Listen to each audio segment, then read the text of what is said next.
नमस्कार मित्रों, मैं डॉक्टर आईपी सिंह आज आपके लिए एक बहुत ही ज्वलन टॉपिक पर निबंध प्रस्तुत कर रहा हूँ। वैलेंटाइन डे और भारतीय परिवेश, दशा दिशा एवं संभावना। मित्र, वैलेंटाइन डे जो 14 फरवरी को मनाया जाता है, उससे जुड़ी हुई जो विसंगतियाँ हैं आपको बताने की ज़रूरत नहीं है। न जाने कितनी संस्थाएं इसे लेकर के पत्थर दिल बन जाती हैं और जो लड़के लड़कियां उनको पार्क में प्रेम करते हुए मिलते हैं, उनकी पिटाई आदि की जाती है। कुछ गलती लड़के लड़कियों की भी है कि वे इस बात को समझ ही नहीं सकेंगे वैलेंटाइन डे का मतलब क्या है। समझे आप ना? वैलेंटाइन डे किस प्रकार अस्तित्व में आया, तो बस वही अंधे अंधा टेलिया कूपे कूप पड़ती। 14 वैलेंटाइन की बात ईसाई विद्वानों ने किया है। उनमें से एक वैलेंटाइन जो 269 ईस्वी में फांसी के फंदे पर लटका दिए गए थे, क्यों वो निबंध में है। किस कारण से लटकाए गए, क्या उनका यथार्थ था, कहाँ से ये लाइन आई, स्वयं समझने का यत्न करें। वैसे वैलेंटाइन डे को लेकर के अगर चर्चा की जाए तो पूरा शोध प्रबंध लिखा जा सकता है। लेकिन हाँ, हमारा देश वैलेंटाइन डे से जुड़ी हुई जो परिकल्पनाएं हैं उसमें उनसे कहीं, ईसाइयों से कहीं ज़्यादा समृद्ध है। समझे आपने? लेकिन हमारी नई पीढ़ी के लोग एक तरफ अपने मानसिक दिवालियापन का, जो कहा जाता है ना, विदेशों की नकल करते हुए अंधधर्मिता का परिचय देते हैं, वहीं कुछ समाज सुधारक लोग, जिनको तथाकथित ही कह सकता हूँ मैं, वे उनके प्रति जिस तरह का परिचय देते हैं वो भी काबिले तारीफ तो नहीं है। अब कौन कितना गलत है ये आप जाने। बस निबंध में एक आपके मानसिक उद्वेलन के लिए मैं अपने विचार प्रस्तुत कर दे रहा हूँ।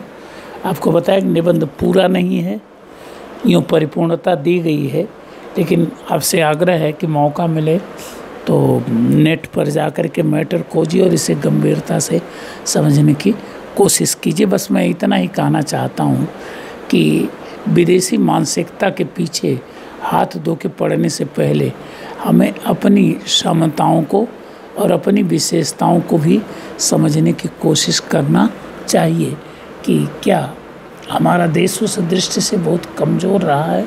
तो जवाब है नहीं। तो चलिए वैलेंटाइन डे और भारतीय परिवेश, दशा दिशा एवं संभावना पर निबंध देखते हैं। सबसे पहले रूपरेखा, जिसके 7 पॉइंट। नंबर 1 पृष्ठभूमि, नंबर 2 वैलेंटाइन डे का यथार्थ, नंबर 3 वैलेंटाइन डे की पृष्ठभूमि में भारतीय यथार्थ, नंबर 4 वर्तमान स्वरूप, केवल भारत के संदर्भ में हम ज़्यादा लेंगे, नंबर 5 विशेषताएं एवं विसंगतियाँ केवल भारत के संदर्भ में, नंबर 6 दूरगामी संभावनाएं और नंबर 7 निष्कर्ष। तो चलिए मूल निबंध देखते हैं। वैलेंटाइन डे और भारतीय परिवेश, दशा दिशा एवं संभावना। नंबर 1 पृष्ठभूमि, नर नारी की पारस्परिक अनुरक्ति का मूलाधार कामाकर्षण जो इतना आवेगमय होता है कि अनुशासन या मर्यादा की अवहेलना कर सदैव निर्बंध प्रवाह हेतु यत्नशील रहता है। अंकुश में रखने की चेष्टा से प्रायः और भी अमर्यादित, उन्मुक्त और स्वच्छंद हो जाता है। फलतः इसके कारण में बहुधा कुत्सित और घिनौने होते हैं। अतः इसकी अनिवार्यता, प्रबलता, आवेग प्राणता और निर्बंध उच्छलन को स्वीकार कर समाज चिंतकों एवं मनीषियों ने इसे संयमित और उदात्तीकृत करने हेतु विवाह नामक संस्था की परिकल्पना की, जिसके द्वारा नियंत्रित कामाचार को प्रीति, प्रणय, अनुराग और भी नाम दिए गए हैं, प्रभृति न जाने कितने आदर्श विशेषण प्रदान किए गए।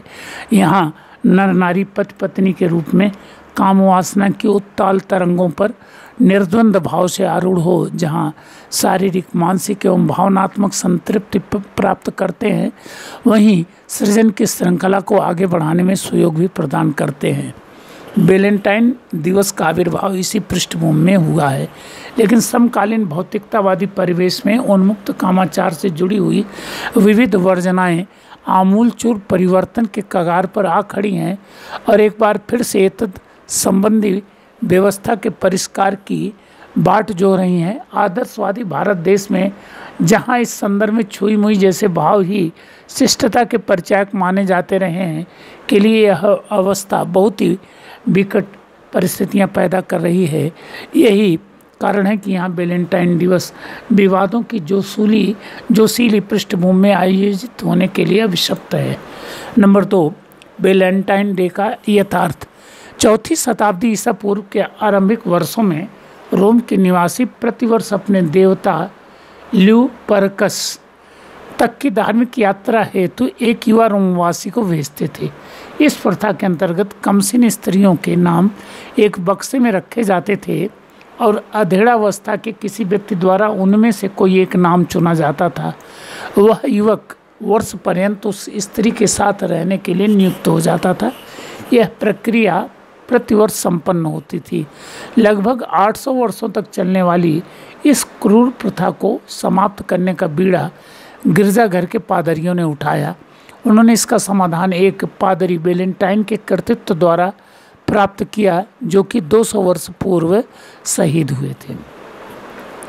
संत वैलेंटाइन 269 ईस्वी में, कहीं कहीं मित्र 270 मिलता है, रोम के निकट के एक पुजारी थे। उस समय के रोम के सम्राट क्लोडियस, कुछ लोग क्लाउडियस भी लिखते हैं, द्वितीय ने विवाह पर प्रतिबंध लगा रखा था।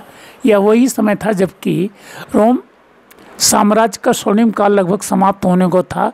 योग्य प्रशासकों की कमी के कारण नागरिकों में असंतोष व्याप्त था।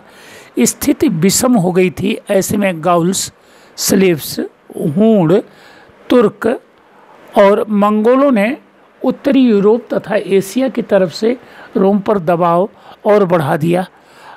तब तक इस साम्राज्य का विस्तार इतना हो चुका था कि वह बाहरी घुसपैठ और आंतरिक कलह के कारण छिन्न भिन्न होने से नहीं बच सका। ऐसे में योग्य व्यक्तियों की सैनिक तथा अधिकारी के पदों पर नियुक्त करने की आवश्यकता अनुभव की गई। जब क्लोडियस सम्राट बना तब उसने पाया कि विवाहित व्यक्ति भावनात्मक रूप से अपने परिवारों से जुड़े हुए हैं, अतः वे एक अच्छे सिपाही नहीं हो सकते। फलतः अच्छे सिपाहियों की उपलब्धता है तो उसने विवाह पर प्रतिबंध लगा दिया। पादरी वैलेंटाइन युवा प्रेमियों की व्यथा को समझकर उनसे एक गुप्त स्थान पर मिले और उन्हें वैवाहिक जीवन के लिए प्रेरित किया। क्लोडियस को जब इसका पता लगा तब उसने उन्हें गिरफ्तार करवा लिया। इस युवा पादरी की मर्यादा एवं दृढ़ता से प्रभावित होकर उसने उन्हें निश्चित दंड न देकर रोम के देवताओं की तरफ उन्मुख करने का प्रयास किया। वैलेंटाइन ने रोम के देवता को स्वीकार करने से मना कर दिया और संभावित परिणामों को जानते हुए भी सम्राट को ही बदलने का प्रयास किया। अंततः 14 फरवरी 269 ईस्वी को वैलेंटाइन को फांसी के फंदे पर लटका दिया गया। जब वैलेंटाइन जेल में अपने अंतिम समय का इंतजार कर रहे थे, जेल का जेलर अस्टीरियस उनके संपर्क में आया। उसकी एक अंधी लड़की थी। उसने वैलेंटाइन से उसका इलाज करने का निवेदन किया। भाग्यवश लड़की जैकोबस नाम मिलता है उसका, कि खोई हुई नेत्र ज्योति चमत्कारिक ढंग से लौट आई। वैलेंटाइन ने फांसी के तख्ते पर चढ़ने से ठीक पहले जेलर से पेन और कागज मांगा तथा अपना अंतिम संदेश लिखा आपके वैलेंटाइन की ओर से। तभी से यह उक्ति अमर हो गई, क्योंकि जेलर के आग्रह के बावजूद वैलेंटाइन ने उस लड़की से मुलाकात नहीं की फांसी से ठीक पहले और ये संदेश लिख करके दिया। उनकी शहादत की याद में वैलेंटाइन दिवस का आयोजन आरंभ हुआ। इस प्रकार वैलेंटाइन एक वार्षिक उत्सव के प्रमुख संरक्षक, संत और अलौकिक समदृष्टि रखने वाले महापुरुष के रूप में मान्य हो गए। आरंभ में इस उत्सव में युवा रोमवासी सम्मिलित होते थे, जो कि युवतियों की प्रशंसा करते हुए उनसे प्रेमालाप करते थे। इनके हाथों में शुभकामनाओं के हस्तलिखित कार्ड होते थे, जिन्हें वे अपनी प्रेमिकाओं को दिया करते थे। इन कार्डों पर संत वैलेंटाइन का नाम लिखा रहता था। बेटा, इन्हीं कार्डों से वो दिल आदि जो बना करके और उस पर तरह तरह के तीर आदि बना दिए जाते हैं। ये एक तरह से इसको व्यावसायिक बनाया गया। समग्र संसार में वैलेंटाइन दिवस पर कार्ड देने की परंपरा ईसाई लोगों के माध्यम से फैली और अब तो इसका आयोजन और प्रचलन समूह से विश्व में प्रचलित हो चुका है। ऐसा माना जाता है कि सर्वप्रथम वैलेंटाइन कार्ड ऑरलियंस के ड्यूक चार्ल्स ने सन 1415 ईस्वी में अपनी पत्नी को उस समय भेजा जब वे लंदन के टावर में बंदी थे। यह कार्ड आज भी इंग्लैंड के ब्रिटिश म्यूजियम में सुरक्षित है। इससे स्पष्ट है कि वैलेंटाइन डे का उद्गम विशुद्ध मानवीय प्रेम से हुआ है।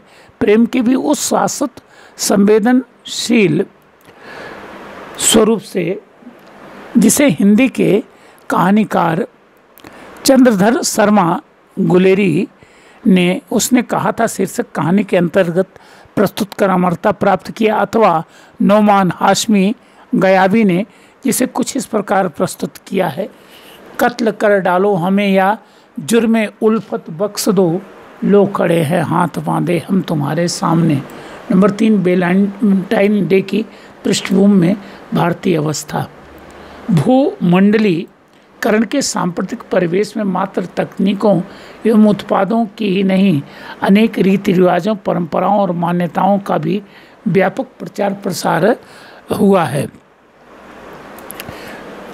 भारत इस दृश्य से पीछे नहीं है। वैलेंटाइन डे की हलचलें यहाँ भी उसी प्रकार दिखाई पड़ती हैं जिस प्रकार विश्व के किसी अन्य देश में। पूर्व के विवेचन से स्पष्ट है कि इस दिवस का आयोजन उतना पुराना नहीं जितना कि प्रायः समझा जाता है। ये अवश्य है कि इस देश में इसकी हलचलें 20वीं सदी के अंतिम दशक से ही प्रभावित हुई हैं। सीमित समय में ही इसके व्यापक प्रचार प्रसार का कारण यह है कि मीडिया ने जहाँ इसे खूब उछाला है, वहीं उससे संबंध व्यावसायिक मानसिकता ने भी इसका प्रचार प्रसार करने हेतु अपनी पूरी ऊर्जा झोंक दी है। ये अपने मकसद में पूरी तरह कामयाब भी रहे हैं, परंतु विसंगत तो यह है कि इसके दीवाने यहाँ के युवकों एवं युवतियों को यह मालूम ही नहीं है कि वैलेंटाइन डे का मतलब क्या है। वे शायद इतना ही जानते हैं कि यह अपने बॉयफ्रेंड या गर्लफ्रेंड के समक्ष बेझिझक प्रेम प्रस्ताव करने का दिन है, और ऐसा वे प्रायः कर भी रहे हैं। उनके इस कृत्य को देखकर यहाँ के आदर्शवादी लोगों, जिन्हें सांस्कृतिक शुभचिंतक भी कह सकते हैं, अथवा नहीं, ये आप सोचें कि नींदें खराब होने लगी हैं, क्योंकि यदि गहन चिंतन करें तो स्पष्ट होगा कि भारत में वैलेंटाइन डे से भी कहीं ज़्यादा निर्भीक और मोहक परंपराएं प्रचलित रही हैं। वस्तुतः वैलेंटाइन डे हमारे यहाँ आयोजित होने वाले मदनोत्सव और असम के रंगाली बिहू समारोह का आधुनिक संस्करण मात्र हैं। उल्लेखनीय है कि ब्रह्म पुराण में विधि विधान सहित कामदेव और देवी रति की उपासना का उल्लेख किया गया है। चैत्र शुक्ल की द्वादशी को मदन द्वादशी और त्रयोदशी को मदनोत्सव मनाने का विधान है। यह ग्रामीण क्षेत्रों में कई जगह पर में अभी भी मनाया जाता है। इस दिन युवतियाँ अशोक के वृक्ष के नीचे कामदेव और देवी रति की मूर्ति या चित्र बनाती हैं और उनके समक्ष नाचती तथा गाती हैं। साथ ही नमः कामदेवाय देव देवाय मूतते के मंत्र के जाप द्वारा कामदेव अमृत के उद्दीपन की कामना करती हैं। ये सजी हुई बालाएं नृत्य करते हुए पैर के तलवे से अशोक के पेड़ पर मृदु आघात करती हैं। ऐसी मान्यता है कि इससे कामदेव प्रसन्न होते हैं। यह अनुष्ठान वस्तुतः मन चाहे वर की प्राप्ति या प्यार की सबलता के निमित्त ही संपन्न होता है। उक्त प्रसंग में हमें यह नहीं भूलना चाहिए कि हमारा देश संसार का एकमात्र ऐसा देश है जिसने काम और मृत्यु को भी देवता के रूप में प्रतिष्ठा प्रदान की है। इस देश में इनका बहुत ही सम्मान होता रहा है। इसके विपरीत विदेशी संस्कृतियों में इन्हें शैतान, सेटन, डेविल या दानव कहा गया है। अतः इसी पृष्ठभूमि में ही हमें वैलेंटाइन दिवस के आयोजन को लेकर बहुत अधीर होने की आवश्यकता नहीं। इस प्रकार के संदर्भों से हमारे ग्रंथ भरे पड़े हैं। अधिक प्रमाण की आवश्यकता नहीं, मात्र एक ही उदाहरण पर्याप्त होगा। गोस्वामी तुलसीदास ने रामचरितमानस के अंतर्गत राम को मर्यादा पुरुषोत्तम स्वरूप में प्रस्तुत किया है, परंतु उनके वही राम जब जनकपुर में धनुष यज्ञ के अवसर पर जाते हैं तब फुलवारी में पुष्प चयन के समय सीता और उनकी सहेलियों को अपनी तरफ दौड़कर आता हुआ देख कुछ इस प्रकार की अवस्था से गुजरते हैं। कंकन किंकिन नूपुर धुन सुनी, कहत लखन सन राम हृदय गुनी, मानव मदन दुंदवी दीनी, मनसा विश्व विजय कर लीनी। उल्लेखनीय है कि कालिदास ने अपने ग्रंथों मेघदूत और कुमार संभव में तथा समस्त कृष्ण भक्तों ने भी इसी प्रकार इसी अनुरक्त की प्रभावी प्रस्तुति की है। हमारी भक्ति साधना का एक वर्ग तो कांता भाव की भक्ति की ही प्रतिष्ठा करता। तात्पर्य है कि नर नारी की पारस्परिक अनुरक्ति को भारतीय समाज ने सहज भाव से स्वीकार किया है। नंबर 4, वर्तमान स्वरूप। वर्तमान भौतिकतावादी परिवेश में खाओ पियो और मौज करो की मानसिकता बहुत ही प्रभावी बन गई है। जिसे भी देखो वही जीवन को भोगने के लिए अधीर दिखाई पड़ता है। ऐसे में परंपरागत मान्यताओं या मानव मूल्यों ही नहीं, शालीनता और शिष्टाचार की भी हंसी उड़ाई जा रही है। वैलेंटाइन दिवस का आयोजन इसी विसंगति का शिकार बन गया है। वह मात्र विपरीत लिंगी आकर्षण बनकर रह गया है। यह पश्चिमी देशों का प्रभाव है। उल्लेखनीय है कि वहाँ प्यार का अर्थ ही स्त्री पुरुष की उस अनुरक्ति तक सिमट गया है जो दैहिक संबंधों से आगे की सोचता ही नहीं। फलतः वैलेंटाइन दिवसों का आयोजन भारतीय मान्यताओं के अनुसार बदसलूकी, बदतमीजी, उच्छृंखलता एवं सामाजिक मर्यादाओं के विखंडन का पर्याय बनता जा रहा है। इसके व्यापक विरोध का मूल कारण यही विडंबना है क्योंकि हमारे देश में प्यार केवल एंजॉयमेंट नहीं बल्कि एक ऐसा कमिटमेंट है जिसका निर्वाह पति पत्नी को जीवन पर्यंत करना पड़ता है। नंबर 5, विशेषताएं एवं विसंगतियाँ। पूर्व के विवेचन से स्पष्ट होता है कि भारतीय परिवेश में नर नारी की काम वासना को प्राकृतिक भूख मानते हुए उनकी सहज अनुरक्ति को स्वीकार करते हुए यह भी स्वीकार किया गया है कि इसकी उन्मुक्तता इसे बहुत ही घिनौना बना सकती है। इसलिए इसे सामाजिक अनुशासन के सशक्त बंधन में बांधने का यत्न किया गया। लेकिन बंधन ऐसे भी नहीं थे कि छटपटाहट पैदा करते। स्वयंवर प्रथा से लेकर बरसाने की वर्तमान लट्ठमार होली तक प्रेम प्रदर्शन के न जाने कितने सात्विक स्वरूप हमारे यहाँ प्रचलित थे और अधिकांशतः आज भी प्रचलन में है। यह अवश्य है कि मध्यकाल के दौरान विसंगतियों की झंझावातों ने बाल विवाह, कन्या वध, वृद्ध विवाह, अनमेल विवाह, सती प्रथा, अनमेल विवाह और भी अनेक विवाह प्रभृति कुरीतियों को जन्म दिया था। यद्यपि गहन विवेचन करने पर स्पष्ट होगा कि नारी को जिस यातना से गुजरना पड़ा उसमें उसे प्राप्त सम्मान, प्रेम या प्यार की भी महती भूमिका रही है। नारी की अस्मिता की रक्षा के लिए अपनाए गए उपाय ही धीरे धीरे उसके शोषण की भूमिका तैयार कर बैठे। लेकिन उस भूल को समझकर अब उसे मुक्ति प्रदान करने का उद्यम हो रहा है। अतः वैलेंटाइन दिवस यदि भारतीय संस्कारों की पृष्ठभूमि में आयोजित हो तो यह हमारे लिए उपादेय ही सिद्ध होगा। परंतु दुर्भाग्य है कि हमारी नई पीढ़ी इसके आयोजन में जिस उन्मुक्तता का प्रदर्शन कर रही है वह अति सर्वत्र वर्जित की मान्यता का उल्लंघन करने वाली है। इसका दुष्परिणाम हमारे मनीषियों ने बहुत पहले ही 14वीं-15वीं सदी में खजुराहो के मंदिरों में प्रदर्शित कर दिया है। मात्र कामाकर्षण, धनाकर्षण या रूपाकर्षण कभी भी सच्चे प्यार के संस्थापक नहीं बन सकते। यह यथार्थ हमें नवयुवकों के अंतर मन में स्थापित करना है। नंबर 6, दूरगामी संभावनाएं। हमारे देश में जीवन के विविध प्रसंगों को लेकर व्यापक चिंतन मनन किया गया है। यही कारण है कि हमारी परंपराओं, मान्यताओं की जड़ें बहुत ही गहरी हमारी परंपराओं, मर्यादाओं और मान्यताओं की जड़ें बहुत ही गहरी हैं। ऐसा भी नहीं कि इनमें परिवर्तन को स्वीकार नहीं किया गया, इसकी व्यवस्था भी थी, परंतु यह बहुत आसान नहीं था। फलतः हमारी संस्कृति निरंतर परिष्कृत एवं समृद्ध होती हुई अद्यावधि जीवंत बनी हुई है। सुयोग एवं मनपसंद जीवन साथी के चयन को जीवन में अपेक्षित सफलता का मूलाधार माना गया है। ऐसे में वैलेंटाइन दिवस का आयोजन हमारे लिए उपादेश सिद्ध हो सकता है बशर्ते कि इसका भारतीयकरण कर दिया जाए। वस्तुतः प्रेम यदि सात्विक होता है तो अपनी राहें स्वतः बना लेता है। अतः आवश्यकता इस बात की है कि प्रेम का निदर्शन करते समय सांप्रतिक संदर्भों के साथ दूरगामी संदर्भों का तिरस्कार न हो। इसी धरातल पर यदि हम विचार करें तो स्पष्ट होगा कि उक्त प्रसंग का तिरस्कार करने वाले युगलों का संबंध स्थायित्व के अभाव में विसंगतियों से सम्मुखीन होते ही या तथाकथित अभिमान स्वार्थ के थपेड़े सहते ही स्वतः बिखर जाता है।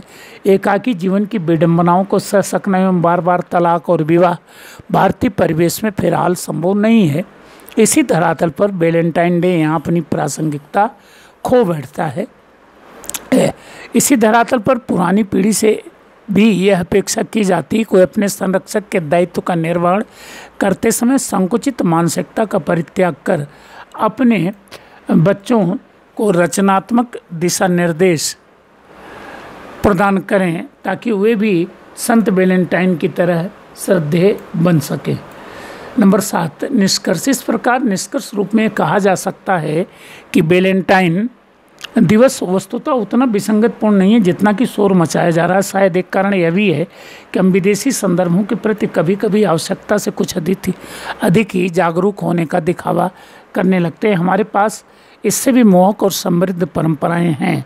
वैलेंटाइन दिवस तो इनका एक आधुनिक संस्करण मात्र है।